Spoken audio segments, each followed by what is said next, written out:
All right, sometimes it happens that your needle breaks. This is a common occurrence when you're sewing. It happens, you're not in trouble.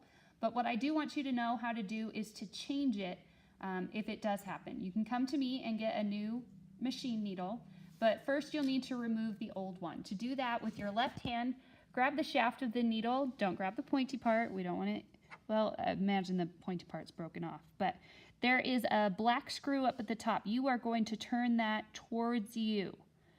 As you unscrew it, you're going to pull down and remove your old needle. If it's broken, bent, or twisted or something, throw it away. I don't want to keep broken needles. They offer no purpose. To put a new needle in, you have to look at the top part that's going to go into the machine. You'll notice as you turn it around that there is a flat side to the top of your needle. The key is that this flat side is going to go away from you when you're putting it into the machine. Sometimes I have to put it down in the middle of the presser foot, and then it goes up into the area. You should be kind of a ways up there, and then you're going to tighten up that black screw.